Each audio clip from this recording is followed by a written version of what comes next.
Hey everyone, welcome back to the channel. If you've ever wanted to keep track of student grades easily, or maybe you're a tutor, a teacher, or just someone who loves being organized, today's tutorial is for you. In the next few minutes, I'll show you how to set up a fully functional gradebook in Google Sheets, and by the end, you'll have a simple automated system for recording, calculating, and reviewing student grades, all totally free. Let's dive right in. First up, did you know that Google Sheets already includes a built-in template for a grade book? That means instead of building everything from scratch, we're going to save a ton of time with a template that has all the core features you'll need. This makes things way less intimidating, whether you're new to spreadsheets or just want a quick setup. Here, what you do, open up Google Sheets and you'll land in what's sometimes called the Google Sheets lobby. If you look at the very top right of that page, you'll notice an option called Template Gallery. Don't miss this. Google hides a bunch of handy starting points here that most folks overlook. Go ahead and click on Template Gallery. You might need to wait a moment for all the templates to appear, but once you do, scroll through until you spot the one labeled Grade Book. When you click on it, Sheets will open up a fresh copy, ready for you to personalize. Now this is where the magic happens. You'll see the template already has several tabs or sheets set up for you. There's an overview sheet to give you a snapshot of the whole class, a grades sheet for entering all your student data, and an individual report sheet that lets you focus in on a specific student's progress. These tabs are already connected behind the scenes, so the heavy lifting is done for us.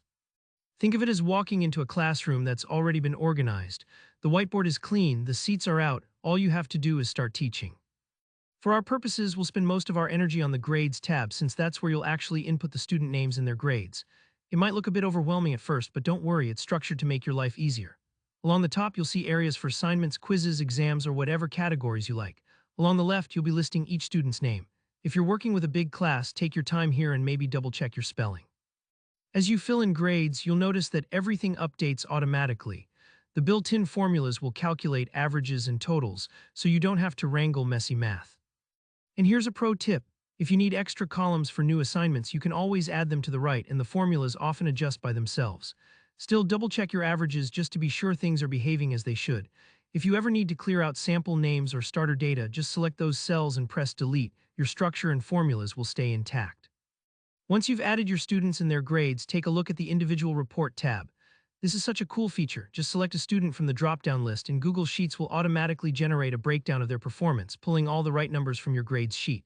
This is incredibly handy for parent meetings or checking on a student's progress over time, and it's all presented in a super clear format. And just like that, your gradebook is good to go. You've got a professional system up and running with minimal hassle. If you hit any snags along the way, don't stress. It's normal when you're getting started with templates. Go ahead and rewind the video or leave your question in the comments. If this video saved you some time, give it a like, and if you want more helpful tutorials like this, hit that subscribe button. Thanks for watching and happy organizing.